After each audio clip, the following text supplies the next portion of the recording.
An organization with what you can call troops on the ground in Gaza, sent there to help Palestinians in the war they started with the stated intention of annihilating Israel, has lost 7 of its soldiers. That's how the media should be reporting about what happened with the aid, the car of so-called humanitarian aid workers in Gaza that who died from a bomb, obviously not intentional, but that's a different point. And just to make it clear how clear it is to them that they are part of the world of the war effort. Here's the statement from the CEO of World Central Kitchen, the organization that from whom these uh, aid workers were, and this is all right. Hang on a second, Daniel. Do you have it? All right, I got it. So she said, this is not only an attack against World Central Kitchen, this is an attack on humanitarian organizations showing up in the most dire of situation where food is being used as a weapon of war. This is unforgivable.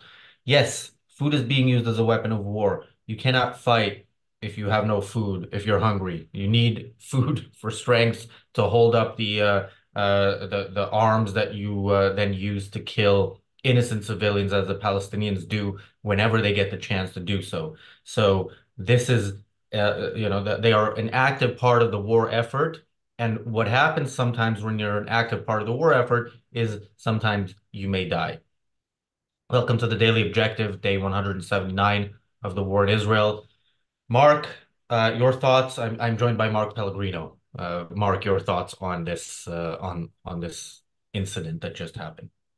Yeah, to me, humanitarian aid should only go to innocent human beings, people who are actual victims of aggression, not the initiators of force, not the initiators of violence, not cultures that are saturated with bigotry and hatred and start wars perpetually, not just on October 7th, but let's face it, the Palestinian Arabs have been at war with Jews in Israel since the fucking 19th century. And they have not stopped. If anything, the world community, by catering to the quote unquote suffering of the Palestinian people brought on by themselves, are exacerbating the situation. They give Hamas hope that the community is turning against Israel, that the world is becoming demoralized by the constant excesses of the Palestinian PR machine showing dead children, which any sound, reasonable person would blame on Hamas and on the Palestinian people for putting their children in danger and refusing to surrender. That's what a sound population would do. But instead, we live in a world dominated by altruism where it's more humanitarian to help the enemy, more humanitarian and good to help the indecent and the evil, which, quite frankly, the Palestinian people are. I say that across the board. That doesn't mean there aren't one or two or a small percentage of Palestinians that hate and despise Hamas, hate and despise the culture that the Palestinians have created over the last few decades.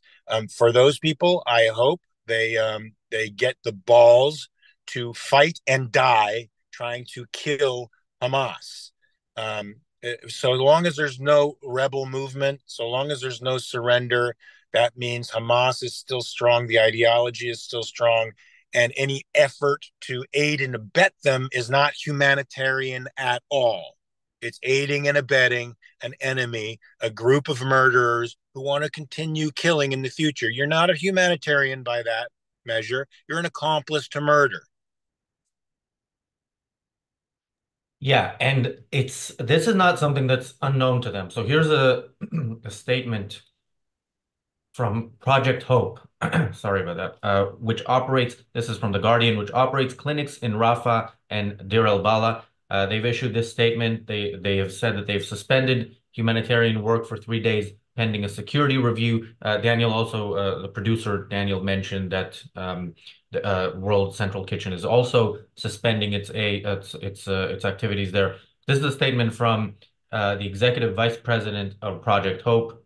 Quote, "We are horrified and heartbroken by the tragic killing of 7 innocent humanitarians in Gaza who were bombed while traveling in No, marked vehicles after facilitating life-saving food delivery operations in Deir al-Balah. no, Uh, eight, no. it gets worse. Believe me, it gets depending on how you look at it, it gets clearer. Aid workers are protected under international humanitarian law and should never be targeted. Nearly 200 aid workers have been killed in Gaza since October, including our late colleague, and then they have his name, making Gaza one of the most dangerous places in the world to be a humanitarian worker. This is unacceptable and demands accountability through the International Criminal Court. So, if you think they are just there helping people without realizing what it means to help specific people in a time of war, I think that says it. If that doesn't say it, there's 2 paragraphs. Here's the second one. Millions of people in Gaza are on the brink of famine. Viewers of this channel will have seen us do 2 debunking videos about the idea of them being on a brink of famine, and of course, millions is another bit of invention there. Uh, he continues to prevent more senseless deaths. Aid workers and aid shipments must be protected. We have paused all programming in Deir al-Balah and Rafah for the next 3 days in solidarity with World Central Kitchen. And to reassess the security situations, we prioritize our staff members' safety. In order to allow humanitarian organizations to safely provide life-saving care, we reiterate our call for an immediate and permanent ceasefire. So like I said, it starts bad, it gets worse, and it gets to the point where they say what we want is for Israel to stop its attempts at preventing Hamas from carrying out what it promised, which is to repeat the October 7th attacks again and again until Israel is annihilated. This is what these so-called humanitarian aid organizations are working for. Mark. Yeah, when you're sending humanitarian aid to Ukraine, who has been viciously attacked by a despicable, evil tyrant and his cohorts, that's humanitarian aid. When you're sending aid to Hamas and the Palestinian people who have been, I mean, at this point, everyone knows, completely united in their desire to annihilate Israel, which means murdering Jews until none are left. You are not aiding, you're not sending humanitarian aid, you're an accomplice to murder. And the fact that we live in such an upside down age, an age so perverted by altruism that anybody could in a million years think it is morally viable to send aid to Nazis. Like if people sent aid to Nazis to try to relieve the German population of the suffering that they brought upon themselves by murdering Europeans, by murdering Jews, by attacking other countries, they would have been tried and hopefully hanged as treasonous human beings. They would have been on the wrong side of moral history, as these people are. And yet altruism is so deeply entrenched now. It's bought. It's the Kool-Aid that everybody's supped. Now we have these perverse examples, and the world community simply echoes the fact that these people are just trying to help. They are trying to help murderers and killers. That's what they're trying to help. The cause of Hamas. There should be no calls for Israel ceasefire. There should be calls for Hamas surrender. There should be calls for the Palestinians to renounce violence. There's this concurrent movement along with altruism to infantilize the Palestinians and hold them to zero accountability, including the positions they put their children in by not rebelling against Hamas, by electing Hamas, by not rebelling against them, by supporting them 100%, and by not surrendering en masse as we speak. But it is the Palestinians' fault for any children that dies. It's the Palestinians' fault for any IDF soldier that dies. It's the Palestinians' fault for any discomfort they may be feeling right now. And I think it should be a great deal more discomfort because it's that discomfort that may bring them to Jesus for that moment. They'll have a Jesus, come to Jesus moment where they'll realize that this ideology, this pan Arabic, Islamo-fascist ideology sucks. It leads to nothing but death, and it leads to persecution from their own leaders to them. There's nothing but unhappiness. It's not a life to live. If they want to join the community of nations and become free and trade and prosper, like other enemies of civilization have done since they were vanquished completely, the Japanese and the Germans vanquished completely until they gave up. Now they're productive members of the world. Well, Palestinians have not been productive members of the world since their inception, and since the 60s when they were born as an identity. But before that, they had no productivity. They produced nothing. They gave nothing to the world. And they will continue to give nothing to the world but violence until they renounce it. And there can't be a stop, a cessation of defense until they have this come to Jesus moment.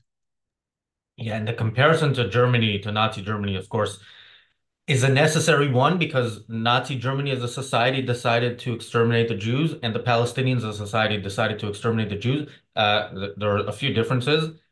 The Jews the Palestinians are trying to exterminate are armed. It's a bit more difficult for them. The Palestinians are not as well armed as the Germans were. But another major difference, you see different factions among the Palestinians, but you do not see opposition to this idea of we need to exterminate the Jews. You did see that in Germany. You saw real opposition in Germany. People risked their lives and got killed. And of course, that's not what ended the war, but you live in such a society as an individual. If you're a rational person, you do one of two things: you either leave or you fight against the government, knowing it's a risk to your life. Palestinians aren't doing that. Those who are left are claiming refugee status, even the children and grandchildren of those who left since Israel was came into existence. That's a very important distinction to make. Through many of the countries conquered by Nazis, that were still saturated with anti-Semitism, there existed within those countries resistance movements. In Vichy France, there was the French resistance. In Germany, there were pockets of resistance movements. Even in Poland, there were pockets of resistance movements. The Bielski brothers were one of these. In the movie Defiance, they did a movie about them called Defiance. They fought against the Nazis. No such movement exists in either Gaza or the West Bank. What does that tell you about the people? What does that tell you? As Douglas Murray recently said in another great interview, where he said Hamas was elected by the people when he was holding the Palestinians accountable for their actions. They elected Hamas. They have not rebelled against Hamas. They continue to support their aims. The interviewer said, "Well, it's a difficult thing to do, to resist." Yes, it's always difficult to resist tyranny, and yet people do it. They do it in China to this day. They do it in Hong Kong to this day. They're doing it in Taiwan to this day. The Epoch Times is a Chinese dissident-owned newspaper that does the very same things, resistance movements on the mainland of China and in Hong Kong itself, and are tortured, and their presses are beaten and burned, and they're attacked. Yes, because that's what tyrants do when you resist. But there is no such movement in Gaza. And that should say everything about what the people believe and what they think and how much further the war effort must go. Yeah, the whole point of it's a difficult thing to do to resist tyranny. Yeah, it's terrible if you find yourself living under tyranny, but then the only thing that matters is resisting your living there. Either in the form of getting out or in the form of fighting against it. What else matters in your life when you're living under tyranny except coming to a point where you no longer live under tyranny. Thank you, Jonathan, and thank you, Bonnie, for the super chats. Just a point on these organizations putting their so-called humanitarian aid on pause. I'm not buying this. This is one of the this is a trick since in their statements they are making political statements. They are making statements on where they stand in this war. They stand with the Palestinian people for for their victory over Israel very clearly. Yeah, th this statement is a way to put pressure when they say we're putting it on pause to see to improve the security situation. What they mean is we're waiting for the world to put for Israel's so-called allies to put even more pressure on Israel to reduce its attempts to defeat Hamas, as Israel puts it, or as I would put it, what needs to be done is defeating the Palestinians. Israel is already time and time again choosing not to achieve proper military goals because it would cost lives of so-called innocents. And the results of that is that now, 6 months into the war, Hamas and the Palestinians are still able to fire rockets into Israel. They are still killing soldiers. They're still, free to operate in the West Bank, and terrorist attacks come out of there all the time. There are still 200,000 Israeli refugees in Israel who had to leave their homes because they're close to borders with Arabs that Israel doesn't want to fight back against. So, or doesn't want to fight back against properly enough to ensure their safety. So I think, unfortunately, as Israel has shown over the past 6 months, Israel will fold. This is something that Israel will has already apologized for, even though they're looking into it. We know that many of these stories that come out of Gaza are bullshit. This seems to be a true story, but Israel, Israel is already apologizing. Already, Netanyahu issued a statement which included the line that was the media focused on here, which is something like this: these things happen in war, but also he said it shouldn't, and they're investigating it. So yeah, unfortunately, this is one of the many news stories we've talked about how headlines affect policies of other countries towards Israel. One day, they defund UNRWA because it has been uncovered that UNRWA actively was involved on October 7th, or some of the workers, and then they fund UNRWA again because of whatever headline there was about a made-up massacre around an aid convoy.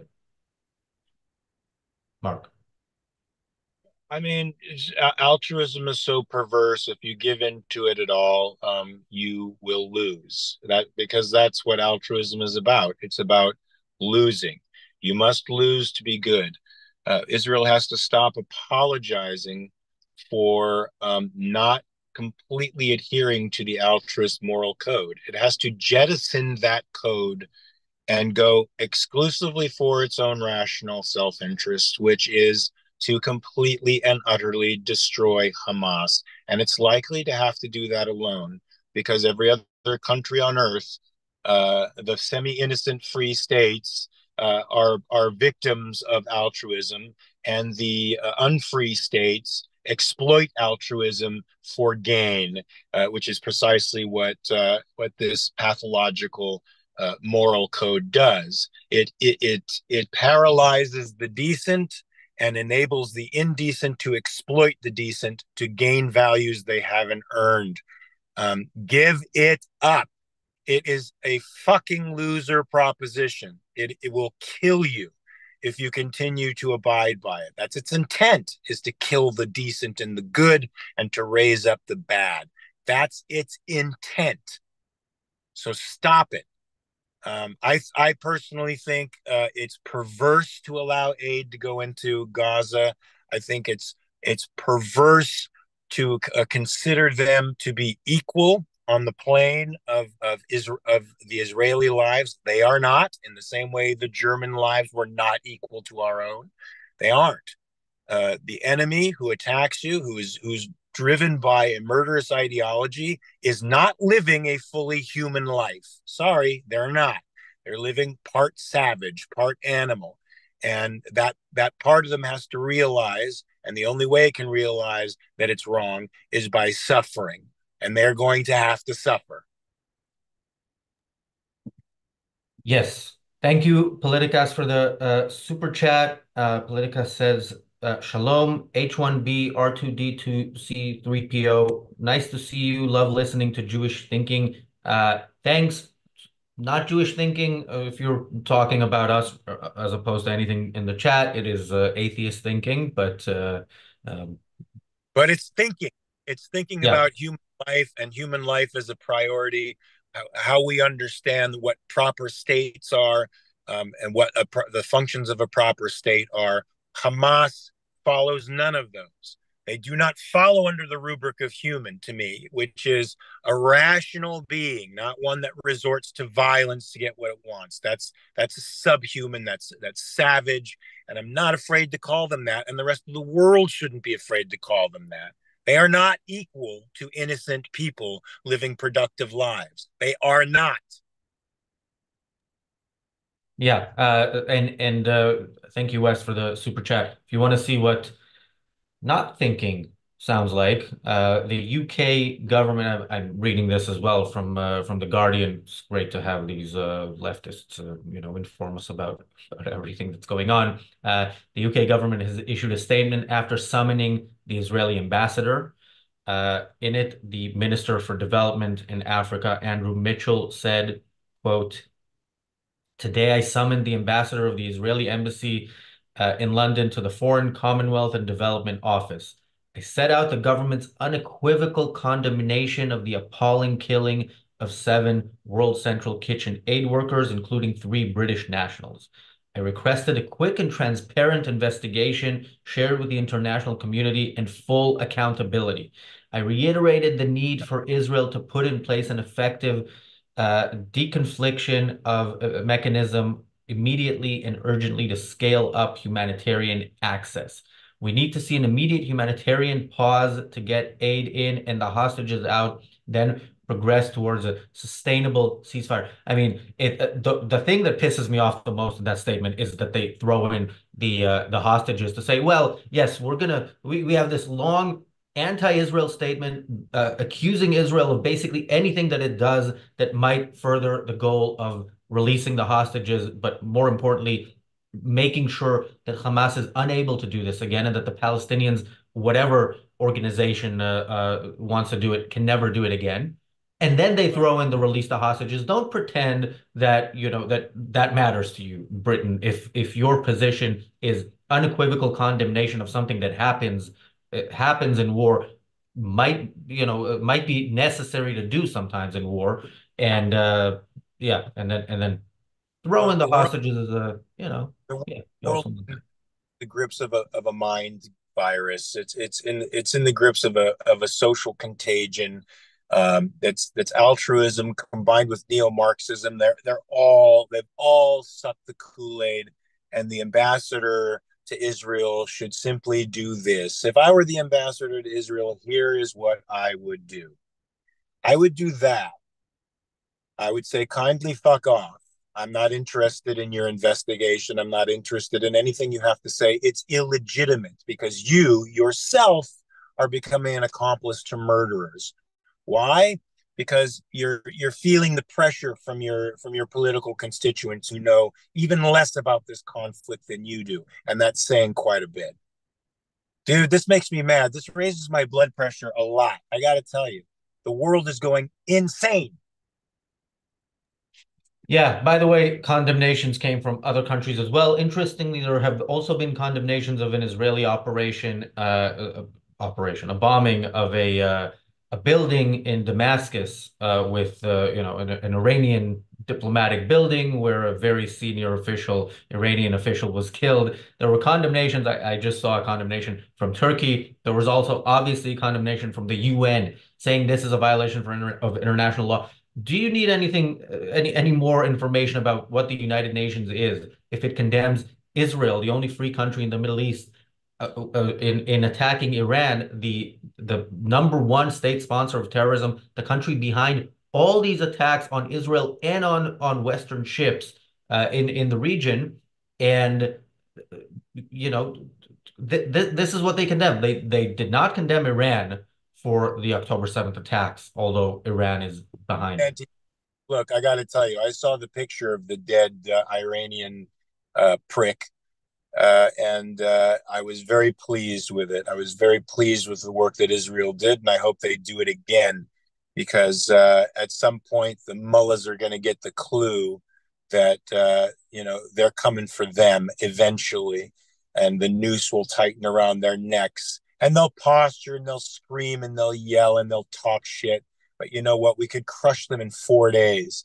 So I don't expect a reformation on their part, but I do expect the Iranian people who really are driving for a liberalization of their society to stand up, particularly the women, the bravest people in the Middle East at this moment, besides the IDF soldiers who are fighting, are the Iranian women in the Middle East who have more balls than any man in Iran and stand up and they dance and they take off their hijabs and they say fuck you to the mullahs and the moral police.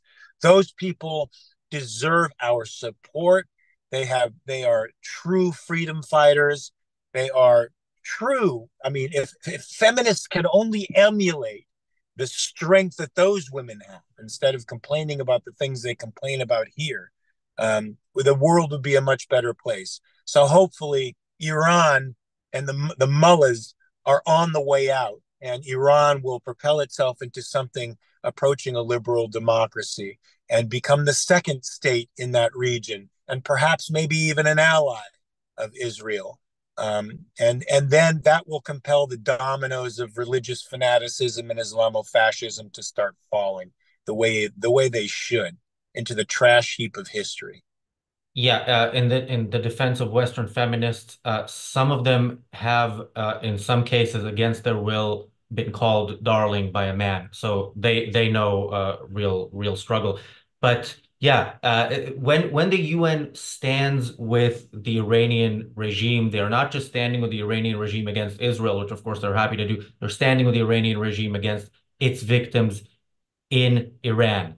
And again, the one place in the Middle East where there is real resistance, which we should support because they are on our side, not just in making the Middle East actually maybe at some point a peaceful place, but you know that we should be on their side in them wanting to live as free individuals. Uh, Mark, I know you need to go and we need to go because the reality show, we had a very controversial episode of the Daily Objective. The reality show is going to be less controversial. It's titled In Moral Defense of the Occupation. So, we sometimes we're moderate about things. But yeah, Mark, you have something to say right I before just you. want to say, free Iran, crush Hamas, crush the Houthis. Hezbollah is not made for this world. Send them to the next as quickly as possible, and the world will be a better place. The more of these Iranian massacre planners and mullahs that go the way of Allah, the better for the world. And the more the Palestinians understand that their way of looking at the world and identifying themselves as a beset people who are oppressed by Jews and so will always resort to violence as a means of getting what they want. The more they understand that that is a terrible perspective to hold, and they will understand that the more they suffer, the faster this war could get over because they'll give it up and maybe enter into the community of productive nations. Thanks, Mark. That is a positive way to end the show. We were struggling to do that nowadays. So, but we have a very positive episode of the reality show coming up in a minute. We will be back with the Daily Objective again tomorrow. Thanks, and we'll see you soon.